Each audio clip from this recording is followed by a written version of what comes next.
After my left me 3 times, I married another, and she begged me to come back. Eliza, would you come with me? The wedding hall fell into complete silence. As I stood there stunned, with the ring halfway onto Eliza Monroe's finger, her long-lost love, Julian Hart, stood up yet again, shouting across the room at her. Eliza, I'm here to take you away. Will you come with me? Without a moment's hesitation, Eliza pulled her hand away from mine, lifted her dress, and walked gracefully toward Julian.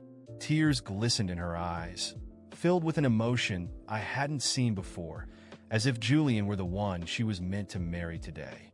And there I stood, the actual groom under the glaring spotlight, reduced to nothing more than a clown in a suit. With conviction, Eliza extended her hand to Julian, her voice ringing loud and clear for everyone to hear. Julian, I will. It couldn't be more evident. Eliza Monroe, the woman I loved, had been swept away by her long-lost love, Julian Hart. But I didn't feel angry. Instead, there was a strange sense of inevitability. After all, this was the 3rd time in a month that my wedding had been interrupted by Julian. I let the ring fall from my hand, its imprint digging sharply into my palm. No one moved to stop them, not even Douglas and Vivian Monroe, who sat unmoving at the head table. I just stood there, watching their little drama unfold. The first time Julian crashed our wedding, I was furious. I shouted at him with every ounce of rage I had. This was supposed to be Eliza's and my day. I had planned it meticulously, and I couldn't let him ruin it. Red-eyed, I rushed to tackle Julian, intent on stopping him from stealing the woman who'd promised to be my wife. But our relatives blocked my path. Julian, standing protectively beside Eliza, smirked and said, "See? He flies off the handle at the smallest thing. He's bound to hurt you one day. Be glad I'm testing this for you. Otherwise, think of how much you'd suffer in the future." In that moment, the crowd turned against me. Their whispers painted me not as the groom, but as the villain.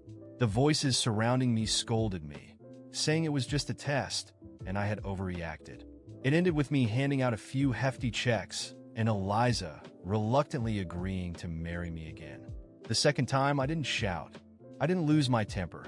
I fell to my knees, holding Eliza's dress, pleading with her not to leave. I loved her, and I recounted every single reason why. Julian pointed at me, disdainful, pathetic. You think you can manipulate Eliza with this show of weakness? You're just a coward. What do you bring to the table besides clinging to her? Once again, I was judged and condemned. Everyone there was one of Eliza's friends or relatives. I had no family, no one to stand by me. The verbal onslaught came from every side, and Eliza simply nestled into Julian's embrace, a sweet smile on her lips. Anger wasn't enough. Begging wasn't enough. Everything I did was wrong, so I chose to do nothing. I stood in silence, watching Julian's voice cut through the room once more. See, Blake Carrington doesn't even care enough to fight for you. How could you marry a man like that? He's failed all 3 tests. He's not worth marrying. Anger failed. Pleading failed. Indifference failed. What do you want me to do? Eliza's eyes flicked back to me, and she threw the bouquet at my chest. Blake, what are you doing just standing there? I'm being taken from you. You don't care at all? Do you? You never loved me. Her expression was a mixture of rage and frustration, but I merely brushed off the flowers clinging to my suit, straightened my tie, and walked toward the MC, taking the microphone from him. Eliza, go. This wedding is over. When I finished speaking, the entire wedding venue fell into silence. Everyone assumed Eliza Monroe had me completely under her control, that no matter what she did, I wouldn't end things. Eliza snapped out of her shock quickly, her eyes narrowing. She grabbed a champagne glass and threw it at me, soaking my custom suit, one I had bought specifically for this day. Blake Carrington, have you lost your mind? She shouted. How dare you say the wedding is off? You've got some nerve. You didn't even pass a single test, and now you say something like that. Tests, a single wedding costing tens of thousands of dollars. Dresses, photography, the MC, flowers, venues. 3 weddings costing millions in total. I laughed bitterly. Every cent came from me. Oh, so they were tests, not real weddings. Fine. All three weddings came to $450,000. Pay it back. Can you do that? Eliza's face fell. She couldn't possibly pay it back. Every doctor, every piece of jewelry she owned I paid for. The house her parents lived in, the car they drove, even their jobs at my company, they all came from me. She wouldn't be able to come up with that money, no matter what. The luxurious life Eliza enjoyed was funded solely by me. But none of that mattered to her. Instead, she doubled down, eyes blazing as she grabbed another glass and hurled it at me. Spending money on me is a privilege. What do you have besides a pile of cash you think that will tie me down? And now you dare to demand it back? I'll make you regret it. With that, she stormed out, wedding gown trailing behind her, and Julian Hart followed close, casting a triumphant smirk my way. As they exited, I watched, a hollow feeling taking root in my chest. 5 years of love, and this was who she really was. I glanced down at the wedding band still pressed into my palm, its outline sharp against my skin, and finally the tears fell. Eliza and Julian had been together before. When her family fell from wealth, Julian had walked away. That's when I came in, loving her fiercely, supporting her through everything. When she accepted me as her partner, I thought my love had won. Then Julian came back from overseas, ruining everything in an instant. Eliza fell for him again without a second thought. She stopped caring about me, my objections, everything except my money. She only cared about Julian. She used my love as a pawn for his gain, trampling over my feelings and dignity. The relationship had been decaying for a long time. I'd just been too naive to see it. I reclaimed the money I had given to her parents as a bride price and told the MC to clear the guests from the hall. I changed out of my soaked suit, grabbed my car keys, and prepared to head home when one of Eliza's relatives grabbed my arm, sneering. "Blake, so when's the next wedding?" he said, laughing at my expense. They thought it was a joke, that I would never truly leave her. I said nothing, walking straight to my car. There wouldn't be another wedding. Now you can watch the second part by pressing share and more. After that final scene, I walked out of the hall feeling empty, but without a trace of regret. With each step I took, the image of Eliza and Julian leaving together gnawed at me, making me relive every moment I'd invested in that relationship. I had given everything to see her happy, to build a stable future by her side, and she threw it all away without blinking. The worst part? I was surrounded by people who not only watched, but supported every humiliation she put me through. That's when I realized I had been nothing more than an investment to her, a convenient sponsor who financed her vanity and the comfort of her entire family. When I got home, I sat on the couch with my phone in hand.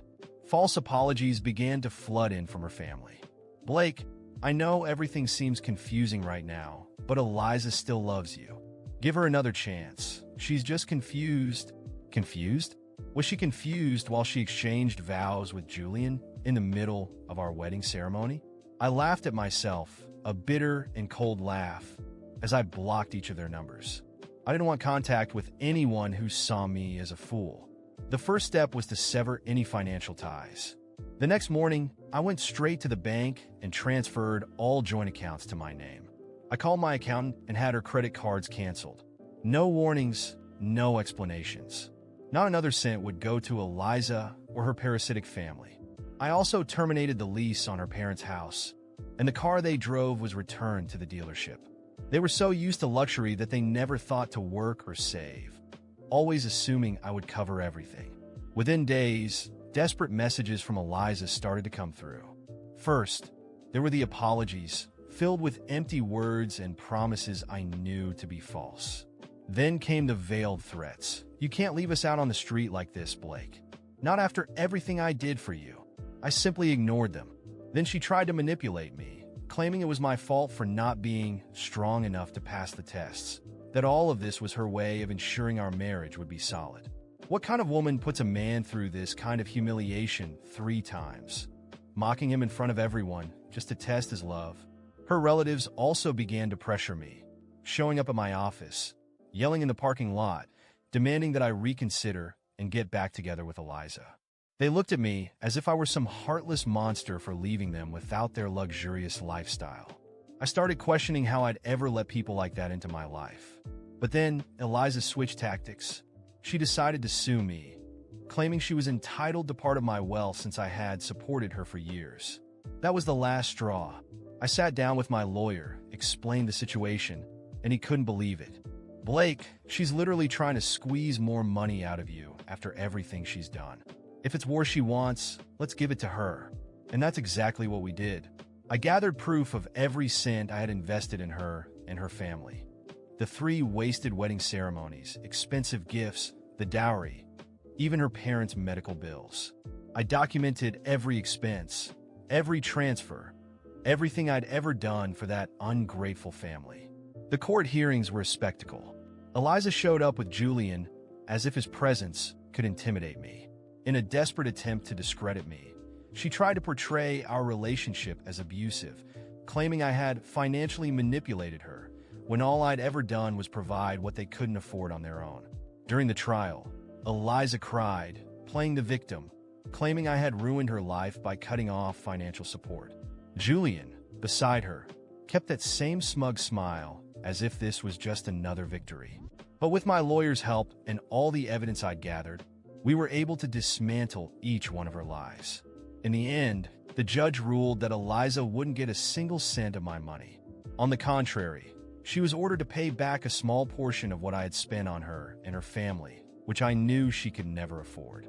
Julian, who had looked so confident, began to lose his expression of arrogance as the sentence was read. He seemed to finally realize that the privilege of spending my money was, in fact, quite costly. I left the courthouse feeling a massive weight lifted from my shoulders. For too long, Eliza and her family had taken everything they could, and now they would have to deal with the consequences of their greed. Her parents, without my support, were soon evicted from their luxurious home and had to return to the tiny apartment where they had lived before I came into their lives. Eliza tried to keep up appearances, but soon the photos of fancy restaurants and international trips disappeared from her social media. Julian, her one true love, slowly started to drift away. Without the indirect financial support he'd been enjoying, he lost interest. Not long after, I heard rumors that Eliza was working at a small cafe, struggling to maintain even a semblance of her former life, while Julian simply disappeared. As for me, I finally found peace. I decided to travel, focus on my career, and enjoy life without leeches draining me dry. Eliza attempted to contact me a few times. I ignored every message, every attempt at reconciliation. She never admitted fault, but it didn't matter anymore. I watched from afar as she reaped the consequences of her own actions. And that's how, in peace and with a new life ahead of me, I finally moved on without looking back. The days after the trial brought me a strange calm, yet the feeling of injustice lingered. After everything Eliza and her family had put me through, their downfall didn't feel like enough. They lived like parasites, exploiting anyone who showed them the slightest generosity. And until now, they had always come out unscathed, ready to latch onto their next victim. This time, I was determined to change that. I didn't just want to cut off any source of money they might get from me. I wanted them to experience what it was like to lose everything, to hit rock bottom. First, I reviewed every document and contract that still tied me to Eliza and her family. Every loophole, every potential connection they could use to reach me or try to reverse the court's decision. I went through it meticulously and shut it down. Next, I turned my attention to those who had backed her up in court and helped shape her false image as a victim. The lawyers and friends who supported the absurd narrative that I financially controlled her became particular targets. I hired an excellent private investigator to dig up information on each of them. Gradually, their inconvenient secrets came to light. I found them engaged in shady dealings, favors, and other dishonorable acts. They were small errors, but I knew precisely where to share this information to create significant damage. Within months, Eliza's friends and allies began losing positions, contracts, and inevitably, respect. As for her parents, when I learned they had returned to their cramped and deteriorated apartment, I took it further. I discovered that they had never paid any fees or taxes while living in the house I rented for them. With a few calls and the right connections, a substantial bill was soon sent directly to their new address. And, as expected, they had no means to pay it. The result? Within weeks, they were threatened with eviction. Without wealthy friends to turn to or supportive relatives willing to help, they were on their own. They finally felt the weight of a reality they'd ignored while comfortably living off me. But for Eliza, I wanted something deeper. I knew her pride still kept her from facing what she'd truly lost. She'd always been obsessed with public image, with the status my position and money provided. So, I went after everything that could ruin her reputation. First, I ensured that her debts to me were registered and publicly exposed. Without knowing it, she ended up on a blacklist within our city's social circles. Invitations to important events stopped arriving, which, for someone like Eliza, was unbearable. And with discreet help from influential friends, I made sure her financial troubles were well known among those she used to associate with. She quickly went from glamorous socialite to a labeled opportunist who had finally gotten what she deserved. Little by little, Eliza tried to appear at smaller social events, accompanied by a new suitor each time, hoping to restore her image and perhaps find another investor to support her. But I was ready for this. Each man she got involved with started receiving anonymous tips about her relationship history and the court case she faced. These messages detailed every humiliation she put me through, every scandal, and every public loyalty test that turned my love into a public mockery. As expected, none of her suitors lasted long. They walked out of her life before she could even try to milk any money or support from them. Eliza soon realized her reputation was ruined, and that the chances of finding anyone willing to bankroll her lifestyle again were virtually zero. In one last act of desperation, she reached out to the few friends she had left. But they, too, were aware of her story, and now, without my financial support, she had nothing of value to offer them.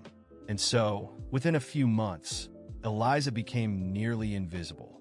Her once glamorous presence was reduced to that of a destitute woman, unable to accept that her days of luxury and power were over. I knew Eliza had hit rock bottom when I received a message from her, begging me to meet her one last time. Curiosity got the better of me. I agreed to meet, but this time, I was completely in control. I found Eliza in a simple cafe, and when I saw her, I barely recognized her. She looked worn out, her eyes tired and hollow, dressed in clothes she would never have dared wear before. The proud look she always carried was gone, and before me sat someone unrecognizable, broken, as if seeing herself for the first time. "Blake, please," she started, her voice trembling. I know I made mistakes, that I was proud and maybe even unfair. But we had something real, didn't we? I chuckled softly. The irony of hearing those words from her was almost too much to bear. "Something real?" I asked, with a calm that unsettled her. "You threw away anything real the moment you put me through your tests, Eliza. To you, I was just a way to maintain the life you wanted. Nothing more." She lowered her gaze, the mask she had maintained finally crumbling. I didn't know what I was doing. I was confused, Julian. She stopped, the mention of his name seeming to hurt her. "I made mistakes, but I'm willing to change, Blake. I just need a chance. We can rebuild everything, go back to how we were." I smiled one last time. "I spent years believing you were my partner, that we were building something together. But you used every moment, every drop of love I had, just to feed your own ego. And you know what's funny, Eliza? I really did love you. And because of that, I forgive you." She lifted her eyes, a flicker of hope lighting up in them, but I wasn't finished. "But forgiving you doesn't mean I'm taking you back. It only means I can move forward without the shadow of what you did to me." I stood up, leaving her there without looking back. From that moment on, my life took a new direction. I left the past behind and used every lesson I had learned to build something real and solid for myself. At peace, I walked toward the future, knowing that the sweetest revenge wasn't watching her suffer, but knowing she could no longer ruin anyone else's life the way she tried to ruin mine.